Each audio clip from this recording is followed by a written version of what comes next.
Friends, હું છું એરન રાજગુરુ અને આજે આપણે જોવાનું છે બીકોમ સેમ 4નું બિઝનેસ એકાઉન્ટિંગ 4. એમાં આપણે યુનિટ નંબર 3 દાખલા નંબર 21 BS શાહનો જોવાનો છે. બરાબર છે. યુનિટનું નામ છે સેવા પડતર પદ્ધતિ માર્ગ વાહન વ્યવહાર. બરાબર છે, જે રસ્તા વાહન વ્યવહાર છે એ.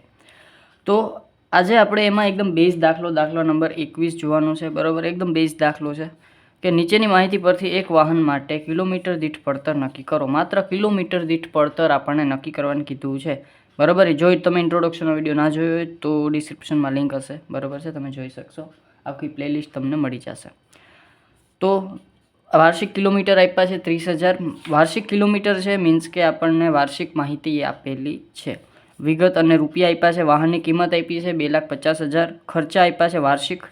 લાયસન્સ ફી આપી છે. વીમો આપ્યો છે. ગેરેજ ભાડું આપ્યું છે. સુપરવાઇઝરનો પગાર આપ્યો છે. આ બધી જ વસ્તુ આપણને વાર્ષિક આપેલી છે. અને આ બધા ખર્ચા કેવા છે તો કે આ બધા ખર્ચા આપણા સ્થિર ખર્ચા છે. ડ્રાઈવરનો પગાર કલાક દીઠ આપ્યો છે મીન્સ કે આ આપણને ચલિત ખર્ચ તરીકે આપ્યું છે. પેટ્રોલની કિંમત લીટર દીઠ આપી છે તો આ આપણને ચલિત ખર્ચ આપ્યો છે. સમારકામ કિલોમીટર દીઠ આપ્યું છે તો આ પણ આપણે ચલિત ખર્ચ આપ્યો છે. ટાયર ખર્ચ આપ્યો છે, એ પણ કિલોમીટર દીઠ આપ્યો છે તો એ પણ આપણને ચલિત ખર્ચ આપ્યો છે. અને કિલોમીટર લીટર દીઠ આપ્યા છે. આ માત્ર તમને સમજવા માટે અને બીજા વસ્તુ આપણે ગોતવા માટે આપ્યું છે. વાહનનું આયુષ્ય આપ્યું છે 1 લાખ કિલોમીટરનું અને વાહનની ઝડપ આપી છે કલાક દીઠ.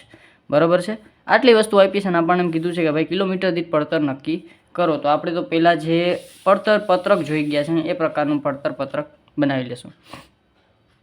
સેવા પડતર પત્રક વિગત વાર્ષિક ખર્ચ લખશું અને કિલોમીટર દીઠ પડતર લખશું. અહીંયા માત્ર કિલોમીટર દીઠ પડતર, કારણ કે આપણને કાંઈ કીધું નથી કે ભાઈ વાહન કયું છે, ટ્રક છે, બસ છે. બરાબર, આપણને માત્ર એક વાહન કીધું છે, કયું છે એ કીધું નથી. બરાબર છે, એટલે માત્ર આપણે કિલોમીટર દીઠ પડતર ફાઇન્ડ આઉટ કરવાનું છે. એકદમ બેઝ દાખલો છે. બરાબર, આપણે પહેલાં બે ખર્ચા ડિવાઈડ કરી લેશું. એક છે સ્થિર ખર્ચા અને એક છે ચલિત ખર્ચા. તો પહેલાં આપણે સ્થિર ખર્ચા એક આપણે થોડીક જગ્યા મૂકી અને લખી નાખશું ચલિત ખર્ચા.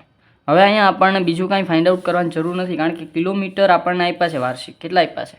30,000. તો અહીંયા હું લખી નાખું ખાલી આપણે સમજવા માટે કે વાર્ષિક કિલોમીટર આપ્યા છે આપણને 30,000.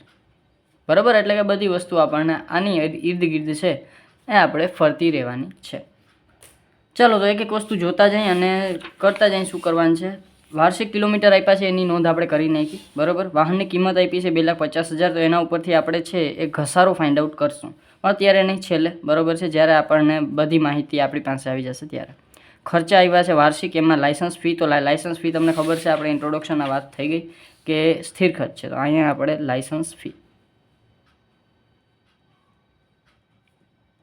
વાર્ષિક છે એટલે આપણે વાર્ષિક 8,000 આપણે લખી નાખશું. બરાબર, તો અહીંયા આપણે લખી નાખશું 8,000. અત્યારે કિલોમીટર દીઠમાં કાંઈ નહીં લખીએ. વીમો એ પણ આપણો સ્થિર ખર્ચ છે તો અહીંયા આપણે લખી નાખશું વીમો 7,000. ગેરેજ ભાડું એ પણ આપણો સ્થિર ખર્ચ છે 6,000. તો અહીંયા પણ આપણે 6,000 લખી નાખશું. સુપરવાઇઝરનો પગાર, તો અહીંયા આપણે સુપરવાઇઝર પગાર. બરાબર, આમ અહીંયા આપણે આપેલો છે 12,000. તો અહીંયા 12,000નો પગાર સુપરવાઇઝરને. હવે સ્થિર ખર્ચા અવજાય એટલા લખાઈ ગયા. અત્યારે આપણે એને એમને મૂકી દઈએ. ચલિત ખર્ચામાં આવી જાય. હવે સર ડ્રાઈવરનો પગાર તો આપણે ઇન્ટ્રોડક્શનના વિડીયોમાં સ્થિર જોયો હતો, પણ અહીંયા આપણને સ્થિર તરીકે આપેલો નથી. આપણે ડ્રાઈવરને કલાક દીઠ પેમેન્ટ કરીએ છીએ. બરાબર, જેટલું એ ચલાવે છે એ પ્રમાણે આપણે પેમેન્ટ કરીએ છીએ. એટલે અહીંયા આપણે ચલિત ખર્ચા તરીકે ડ્રાઈવરનો પગાર લેશું. બરાબર, તો ડ્રાઈવરનો પગાર અહીંયા લખી નાખીએ આપણે કલાક દીઠ કેટલો છે? 5 રૂપિયા. બરાબર, ઇનર કોલમમાં અમે 5 રૂપિયા લખ્યા છે. હવે સર કલાક દીઠ 5 રૂપિયા છે, તો આમ તો આપણે 30,000 કિલોમીટર ચલાવીએ છીએ. બરાબર છે, તો હવે જુઓ, આપણે ડાયરેક્ટ વાર્ષિક નથી જોતું, આપણે શું જોઈએ છે કિલોમીટર દીઠ. બરાબર, કે 1 કિલોમીટરના આપણે એને કેટલા ચૂકવશું. બરાબર, આપણે કલાકના એને 5 રૂપિયા ચૂકવીએ છીએ, તો કિલોમીટર દીઠ આપણે કેટલા ચૂકવશું? તો કે 1 કલાકમાં કેટલા કિલોમીટર ચાલે છે? તો કે 1 કલાકમાં 20 કિલોમીટર ચાલે છે. 1 કલાકમાં કેટલા કિલોમીટર ચાલે છે? 20 કિલોમીટર. તો આ મેં એક રફ પેજ રાખ્યું છે, આમ તો ડાયરેક્ટ થઈ જાય. બરાબર છે, તો કે આપણે કિલોમીટર દીઠ ખર્ચ ફાઇન્ડ આઉટ કરવો છે. તો કે ભાઈ 1 કિલોમીટરમાં કેટલા રૂપિયા આપણે થાય છે. બરાબર, તો કે 1 કલાકમાં 20 કિલોમીટર છે, બરાબર છે. અને 1 કલાકમાં ઓલો કેટલા ચલાવે છે તો કે 5 કિલોમીટર ચલાવે છે, બરાબર. અને 1 કલાકમાં કેટલું ચલાવે છે તો કે 5 કિલોમીટર ચલાવે છે, બરાબર. તો એક જ કલાકમાં 5 કિલોમીટર ચલાવે છે અને 5 રૂપિયા, સોરી કિલોમીટર નહીં પણ 5 રૂપિયા અને 20 કિલોમીટર, બરાબર છે. તો 1 કલાકમાં 5 રૂપિયા લે છે અને 20 કિલોમીટર ચલાવે છે, તો કિલોમીટર દીઠ કેટલા રૂપિયા થાય, બરાબર. એટલે કે 5 રૂપિયા ભાગ્યા 20 કિલોમીટર, બરાબર. આ બે વસ્તુ સેમ થઈ ગઈ, બરાબર. 1 કલાકમાં 20 કિલોમીટર ચલાવે છે, બરાબર. અને 5 રૂપિયા 1 કલાકના લે છે, 5 રૂપિયા આપવામાં આવે છે. તો 1 કિલોમીટરના એ કેટલા રહેશે, બરાબર. એટલે કે 20 કિલોમીટરના ટૂંકમાં એ 5 રૂપિયા લે, બરાબર. 20 કિલોમીટર 1 કલાકમાં ચલાવીને 5 રૂપિયા લઈ જાય, તો 20 કિલોમીટરના 5 રૂપિયા લે, બરાબર. તો 1 કિલોમીટરના કેટલા, એટલે કે 5 ગુણ્યા 1 ભાગ્યા 20, બરાબર. એટલે કે 5 ભાગ્યા 20 તો કેટલા થાય, તો આપણે ડિવાઈડ કરી નાખીએ તો એ આવશે 0.25, બરાબર. 0.25 રૂપિયા લે, બરાબર. ચાલો તો અહીંયા આપણે ડાયરેક્ટ 5 ભાગ્યા 20 એટલે કે 0.25, બરાબર. આ ખબર પડી કે ભાઈ 1 કલાકમાં 20 કિલોમીટર ચલાવે છે અને એ કલાકના આપણે 5 રૂપિયા આપીએ છીએ, આપણે કિલોમીટર દીઠ જોઈએ છે, બરાબર.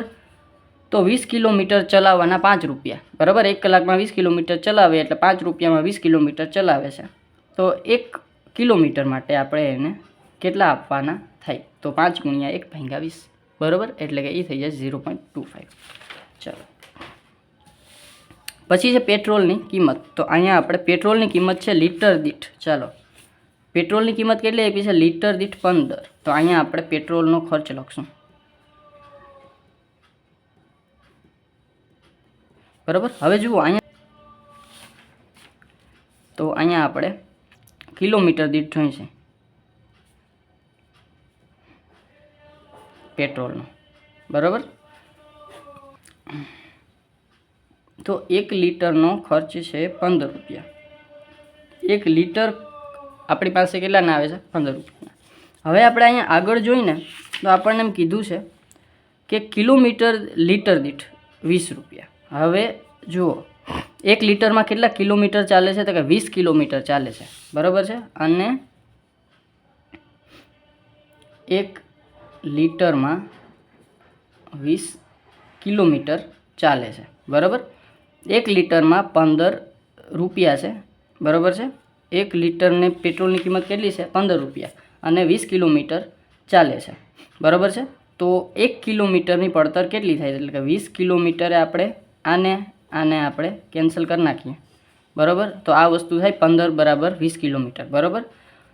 તો 20 કિલોમીટર માટે આપણે 15 રૂપિયા આપીએ છીએ. 20 કિલોમીટર ચલાવવા માટે 15 રૂપિયા આપીએ છીએ. તો 1 કિલોમીટર ચલાવવા માટે આપણે કેટલા રૂપિયા આપવા પડે, બરાબર. એટલે 15 ગુણ્યા 20 ભાગ્યા 15 ગુણ્યા 20 ક્યાં 15 ગુણ્યા 1 ભાગ્યા 20, બરાબર. તો 15 ભાગ્યા 20 કરશું આપણે તો એ આવશે 0.75. તો આ આપણી પાસે રૂપિયા આવ્યા, એટલે કે આપણે પર કિલોમીટરે 0.75 રૂપીઝ આપણે પર કિલોમીટરે 0.75 રૂપીઝનું શું બળે છે, તો કે પેટ્રોલ બળે છે, બરાબર છે. ચાલો તો એ આપણે અહીં લખી નાખશું પેટ્રોલનો ખર્ચ શું કર્યું, તો કે 15 આપણા છે એ રૂપિયા બળતા હતા, બરાબર. એટલે કે 15 રૂપિયા આપણે કિલોમીટરે બળતા હતા, બરાબર. અને એને ભાગ્યા આપણે 20 કિલોમીટર કર્યું, બરાબર છે. ચાલો તો એ આવી ગયું આપણી પાસે 0.75, બરાબર છે. ખબર પડી ગઈ શું થયું, તો કે 1 લીટર પેટ્રોલના 15 રૂપિયા હતા અને 1 લીટર પેટ્રોલે 20 કિલોમીટર ચાલતી હતી, તો ત્રિરાશી મૂકી દીધી આપણે, બરાબર. સામે લીટર કાઢી નાખ્યું એટલે 15 રૂપિયા 20 કિલોમીટર ચાલતા હતા. તો 15 રૂપિયા 20 કિલોમીટર, તો 1 કિલોમીટરે કેટલા, બરાબર છે. ચાલો તો આ વસ્તુ થઈ ગઈ હશે ક્લિયર. આગળ વધીએ સમારકામ. તો સમારકામ છે કિલોમીટર દીઠ. તો આપણે શું ફાઇન્ડ આઉટ કરવાનું છે, કિલોમીટર દીઠ જ ફાઇન્ડ આઉટ કરવાનું છે. તો કિલોમીટર દીઠ જ આપ્યું છે અને સોરી આને અહીંયા નહીં પણ આપણે 12ના ભાગમાં લખશું, અહીંયા 0.75 બરાબર, અહીં નહીં લખીએ કારણ કે કિલોમીટર દીઠ આપણું અહીંયા આપેલું છે. સમારકામ આપણને ઓલરેડી કિલોમીટર દીઠ જ આપ્યું છે એટલે એને ક્યાંય આપણે ચેન્જ કરવાની જરૂર નથી. જેમ છે એમ જ ટાયર ખર્ચ એ પણ કિલોમીટર દીઠ આપ્યું છે એટલે એને પણ ક્યાંય ચેન્જ કરવાની જરૂર નથી.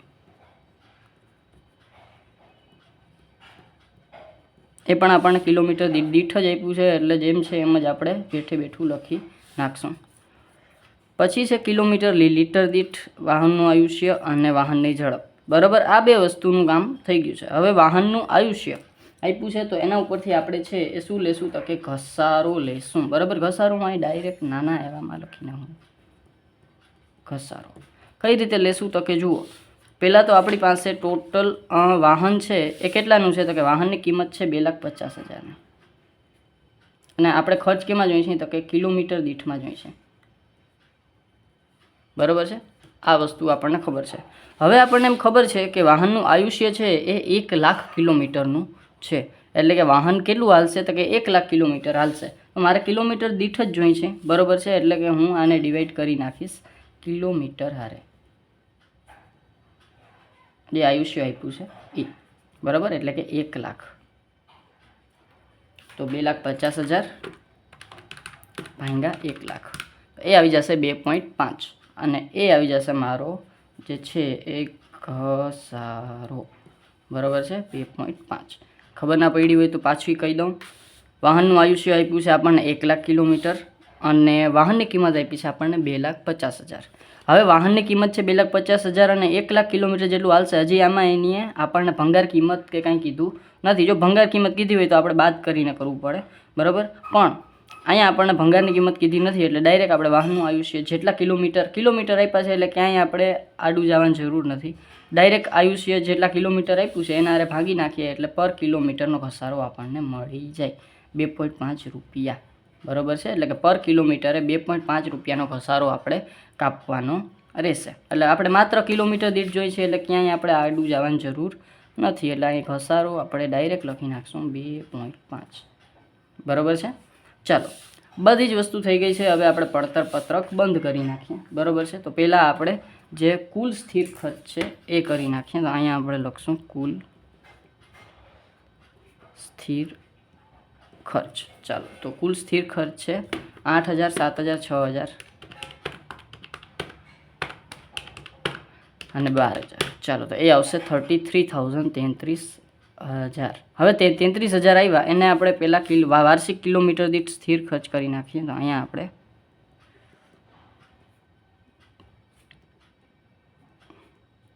એના માટે શું કરવું પડે તો કે એને ડિવાઈડ આપણે કરવું પડે કેના હારે તો કે આપણા જે વાર્ષિક કિલોમીટર છે 30,000 એના હારે ડિવાઈડ કરવા પડે. તો ડિવાઈડ બાય 30,000 તો એ આવી જશે 1.1. તો અહીંયા આપણે આવી જશે 1.1. એ આવી ગયા આપણા જે કિલોમીટર દીઠ પડતર હતી એ. બરાબર, હવે એમાં આપણે કુલ કરશું. પહેલાં આને આપણે આમ બંધ કરી દઈએ. બરાબર, આનું હવે કાંઈ કામ નથી. તો આ આપણે 1.1 આવ્યા અને 1.1 છે એને આપણે આપણા ચલિત ખર્ચામાં એડ કરશું. બરાબર છે, ચાલો આને આપણે બંધ કરી દઈએ. બરાબર, પછી નીચે આપણે છે એને એડ કરી નાખશું. અહીંયા આપણે લખશું કુલ કિલોમીટર દીઠ ચલિત ખર્ચા. બરાબર, કિલોમીટર દીઠ જ છે, આપણે ટોટલ લીધો જ નથી કારણ કે આપણને ડાયરેક્ટ કિલોમીટર દીઠ જ કીધું છે એટલે આપણે કિલોમીટર દીઠ જ લીધું. 0.75 to 1.50 પ્લસ 2.5 તો એ આવશે 7. બરાબર છે, ચાલો તો અહીંયા આપણે ટોટલ આપણે છે ચલિત ખર્ચ તો એ આવ્યા 7. હવે આપણે આ બેને એડ કરશું. કોને તો કે કુલ વાર્ષિક કિલોમીટર દીઠ પડતર કેટલી આવશે તો કે 1.1 અને 7નો ટોટલ તો 7 પ્લસ 1.1 તો એ આવી જશે 8.1. આપણી શું આવશે તો કે કિલોમીટર દીઠ પડતર અને એ આવશે આપણો ફાઇનલ આન્સર. બરાબર, હવે આમાં આપણને બીજું કાંઈ કીધું નથી કે ભાઈ તમારે પેસેન્જર હોય તો તમે શું કરો. બરાબર, તમે એની પાસે કેટલું ભાડું લે આપણને કાંઈ કીધું નથી એટલે આપણે કાંઈ કરવાનું નથી. એવા પણ સમ આવશે. બરાબર છે, પણ અત્યારે એકદમ બેઝ દાખલો છે, બરાબર. એક બે વસ્તુ ખાલી કદાચ સમજવામાં થોડી અટપટી લાગે, બરાબર. પણ જો તમે મેઇન વસ્તુ સમજી લો કે આપણે જોઈ છીએ શું, તો કે કિલોમીટર દીઠ પડતર જોઈ છીએ, તો તમને સમજવામાં એકદમ આસાની થઈ જશે, બરાબર. છતાં કાંઈ પણ જાતનો ડાઉટ રહી જતા હોય તો મને કોમેન્ટ બોક્સમાં પૂછી લેજો. અને જો વિડીયોઝ ગમે તો લાઇક કરજો યાર, શેર કરજો તમારા ફ્રેન્ડ સાથે, અને સબસ્ક્રાઈબ ચેનલને જરૂરથી કરી નાખો, જેથી કરીને આવતા વિડીયોઝ તમને સરળતાથી મળતા રહે. Thank you.